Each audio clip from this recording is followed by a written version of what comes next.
Hello viewers, you are watching Kushwaha Academy. Welcome back to our channel Kushwaha Academy once again. In this video, we are going to talk about PhD Regulation 2022. So, the University Grant Commission has notified a notification in the Gazette of India on 7th November 2022 regarding the PhD Regulation 2022. So, this notification will be known as University Grant Commission Minimum Standards and Procedure for Award of PhD Degree Regulation 2022। तो इस regulation को जो 2022 में regulation आया है university grant commission द्वारा notify किया गया है, उस रेगुलेशन को हम लोग जानेंगे university grant commission minimum standard and procedure for award of PhD degree regulation 2022। Okay, और दे शैल अप्लाई टू, मतलब जो ये रेगुलेशन आया है वो किस किस पे अप्लाई होगा, तो ये उन सारे इंस्टीट्यूशंस, उन सारे कॉलेज और यूनिवर्सिटियों पे अप्लाई होगा, या जो डीम्ड यूनिवर्सिटी हैं या ऑटोनॉमस कॉलेज हैं उन सब पे अप्लाई होगा जो पीएचडी डिग्री अवार्ड करते हैं। Okay, so in this video we will talk about the eligibility criteria for admission to the PhD programme and the duration of PhD programme. तो हम लोग दो टॉपिक पे डिस्कशन करेंगे, और जो पहले जो मेन चेंजेज हुए हैं इसमें पीएचडी के नोटिफिकेशन में इस बार दो बहुत बड़े चेंजेज हुए हैं। पहला चेंजेज ये है कि एमफिल 22 से बंद हो गया है, अब एमफिल का कोर्स रन नहीं होगा, ठीक है। और सेकेंड जो आपका चेंजेज है वो अभी मैं बताता हूँ। तो सबसे पहला हमारा एलिजिबिलिटी क्राइटेरिया ये है कि candidate for admission to the PhD programme shall have successfully completed what, क्या कंप्लीट करना होना चाहिए कि 1 साल या 2 सेमेस्टर का मास्टर्स डिग्री होना चाहिए। जैसा कि हम लोग सभी जानते हैं कि पीएचडी करने के लिए हम लोगों को ग्रेजुएशन प्लस पोस्ट ग्रेजुएट, मतलब ग्रेजुएशन के बाद पोस्ट ग्रेजुएट होना चाहिए, और उसमें जो पोस्ट ग्रेजुएट होता है उसमें 55% मार्क्स होता है, तभी हम लोग एलिजिबल होते हैं पीएचडी का करने के लिए, ठीक है। वो अलग चीज़ है कि पीएचडी करने के लिए कुछ एलिजिबिलिटी एंट्रेंस टेस्ट देना पड़ता है, जैसे नेट क्वालिफाई करना पड़ता है, और नेट जो एग्ज़ाम देता है उसी में जेआरएफ आ जाता है, प्लस एमफिल, पहले पीएचडी करने के लिए एमफिल से भी क्वालिफाई करके हम लोग जाते थे पीएचडी करने के लिए।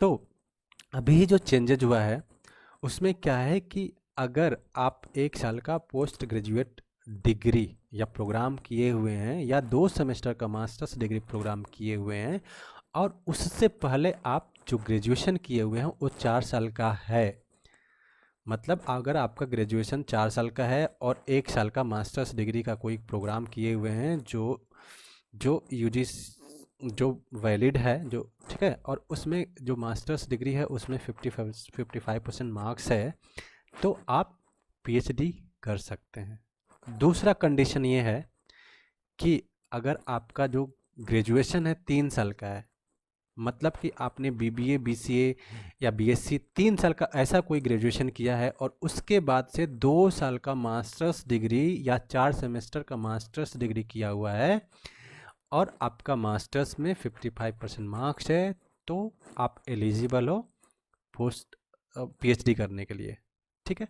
तो 2 कंडीशन हम लोगों ने जाना कि 4 साल का डिग्री या 4 साल का डिग्री प्लस 1 साल का अगर पोस्ट ग्रेजुएशन हो, या 3 साल का डिग्री और 2 साल का पोस्ट ग्रेजुएट हो, तो आप एलिजिबल हैं पीएचडी के लिए। तीसरा जो मेन अमेंडमेंट है जो इस बार से लागू हो रहा है वो ये है कि candidate seeking admission after 4 years or 8 semesters bachelor's degree with the research should have a minimum CGPA of 7.5 out of 10। Means कि अगर आप 4 साल का कोई डिग्री प्रोग्राम किए हैं और उसमें आपका 7.5 आउट ऑफ 10 स्कोर किए हैं, मतलब कि 75% स्कोर है, तो आप पीएचडी कर सकते हैं, मतलब आप नेट का एग्ज़ाम दे सकते हैं, पीएचडी कर सकते हैं। तो ये सबसे बड़ा चेंजेज है इस बार के रेगुलेशन में, यूनिवर्सिटी ग्रांट कमीशन रेगुलेशन 2022 में, ये सबसे बड़ा चेंजेज है। दूसरा चेंजेज मैंने आपको बताया था कि now onwards, means from the session 2022 there will be no MPhil course valid, मतलब कि एमफिल कोर्स अब नहीं होगा, 2022 के बाद एमफिल कोर्स बंद हो गया है। ठीक है,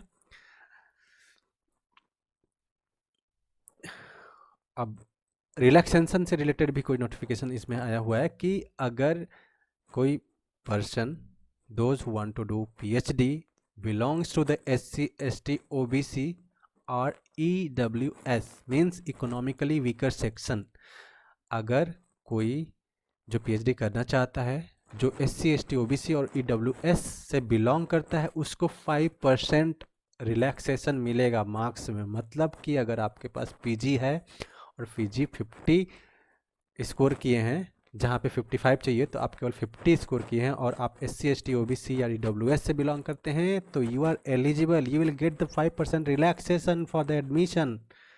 okay, next, now coming to the duration of the programme. अब हम लोग डिस्कस करते हैं कि ये जो PhD प्रोग्राम होगा कितने साल का होगा और मेल के लिए कितने साल का, फीमेल के लिए कितने साल का, जो डिसेबल फिजिकली डिसेबल है उनके लिए कितने साल का है।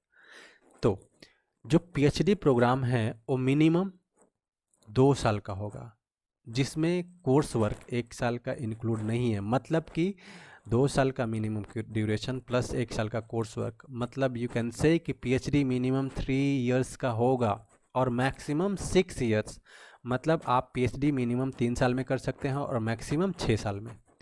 इसके अलावा अगर एक्सटेंशन चाहिए तो उसका भी क्लॉज है।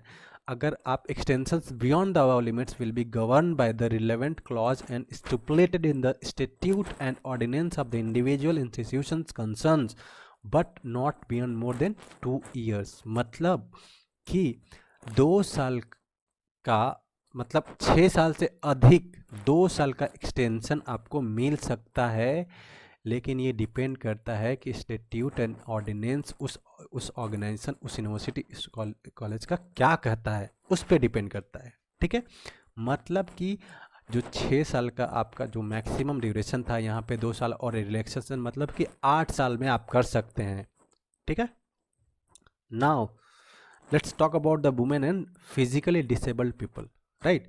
तो वुमेन मतलब औरत, जो फीमेल हैं कैंडिडेट, फीमेल कैंडिडेट या person those who are physically disable means the 40% disable, जो 40% डिसेबल है, कोई भी फीमेल या मेल हो या वुमेन हो।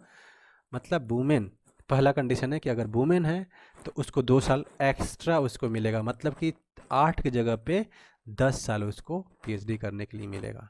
ठीक है, अगर कोई पर्सन उसमें मेल हो या फीमेल हो, अगर वो फिजिकली डिसेबल है और उसका 40% डिसेबिलिटी है तो उसको एक्स्ट्रा 2 इयर्स मिलेगा। मतलब कि चाहे वो फीमेल हो या फिजिकली डिसेबल्ड हो, दोनों को 10 साल का PhD करने का ड्यूरेशन मिलेगा।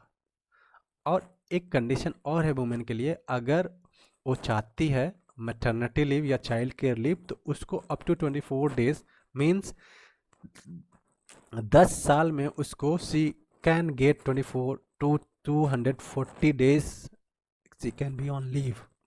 She will be provided maternity leave and child care leave for the 240 days in the entire duration of PhD। मतलब 10 साल में उसको 240 दिन का चाइल्ड केयर लीव या मैटरनिटी लीव मिलेगा। ठीक है, तो ये सारे चेंजेस थे जो 7 तारीख का नोटिफिकेशन आया है UGC का। इसमें नेक्स्ट वीडियो में हम लोग डिस्कस करेंगे प्रोसीजर फॉर एडमिशन, मतलब PhD में एडमिशन लेने के लिए क्या प्रोसीजर होगा। ठीक है, और इसमें जो गाइड होंगे, you can say research supervisor, को सुपरवाइज़र किस तरीके से अलॉट करना है, इसका भी नोटिफिकेशन में गाइडलाइन आया हुआ है। तो इसके बारे में हम लोग नेक्स्ट वीडियो में डिस्कस करेंगे। तब तक के लिए आप ये वीडियो को वॉच करें, लाइक करें, शेयर करें और इस चैनल को सब्सक्राइब करें। Thank you so much, bye.